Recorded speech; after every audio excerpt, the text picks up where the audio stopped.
اب جو ٹاپک ہے اس کا نام ہے ماڈرن انڈیا، جدید Hindustan. This period was officially started when East Indian Company entered into subcontinent in 17th century.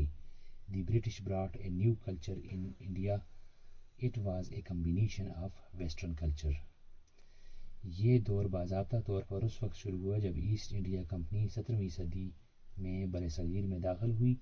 انگریز ہندوستان میں ایک نئی ثقافت لائے، یہ مغربی ثقافت. And Eastern culture, and also it developed a culture which was a combination of rural urban culture.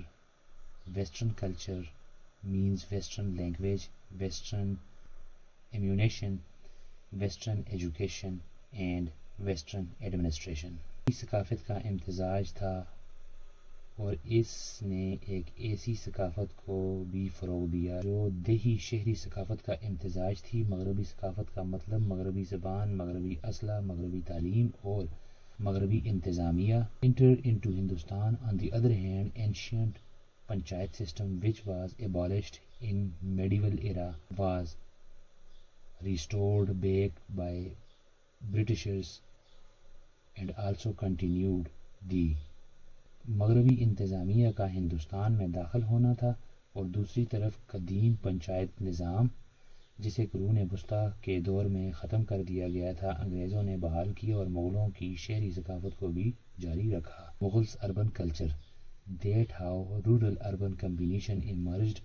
The first contribution of the British Empire in the subcontinent was a cultural value system which created a new. اس طرح دیہی شہری امتزاج ابھرا. بر صغیر میں برطانوی سلطنت کی پہلی خدمت ایک ثقافتی قدری نظام تھا جس نے ایک نئی قسم کی ثقافت پیدا کی جو ہندو ثقافت، مسلم ثقافت اور مغربی ثقافت کا امتزاج تھی. of culture, the combination of Hindu culture, Muslim culture and Western culture, the conflict between the Hinduism and Islam which was also the initiative of British imperialism. ہندو مت اور اسلام کے درمیان تنازع جو بر صغیر میں برطانوی سامراجیت کی پہل بھی تھا. بر صغیر میں برطانوی شراکت توسیع شدہ بیوروکریٹک نظام ہے. ان سب continent British contribution is the expanded bureaucratic system in the subcontinent. Only difference in British rule was that they divided into 3 steps. برطانوی حکمرانی میں صرف فرق یہ تھا کہ انہوں نے اسے 3 مراحل میں تقسیم کیا. پہلا مرکزی حکومت کہلاتا تھا، دوسرا صوبائی حکومت اور تیسرا مقامی حکومت کہلاتا تھا. انگریزی بتاتا ہوں. was called central government, second one was provincial government and third one was called local government. Pakistan appeared as a separate country.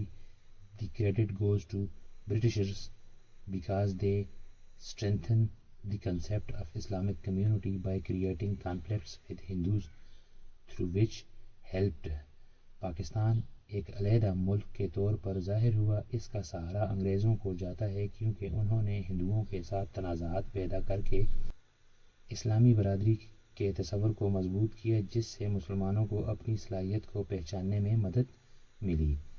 یہ آخری اردو کی جو سطر میں نے پڑھی ہے اس کا میں آپ کو انگریزی میں بتاتا ہوں. Muslims to recognize their potential. On the other hand, Muslims realize that they can't stand with the concept of minority because of Britishers' authoritarian regime and their trust on. دوسری طرف مسلمانوں نے محسوس کیا کہ وہ انگریزوں کی آمرانہ حکومت اور ہندوؤں کی برتری پر ان کے اعتماد کی وجہ سے اقلیت کے تصور کے ساتھ کھڑے نہیں ہو سکتے. ہندوز سپریورٹی. اب اس سارا جو ہم نے پورا لیکچر پڑھا ہے ڈفرینٹ پارٹس میں اس کا ایک کنکلوژن ہے جو بک والوں نے یہ نکالا ہے، جو بک کے آتھر نے نکالا ہے یا اس ٹاپک کے رائٹر نے نکالا ہے.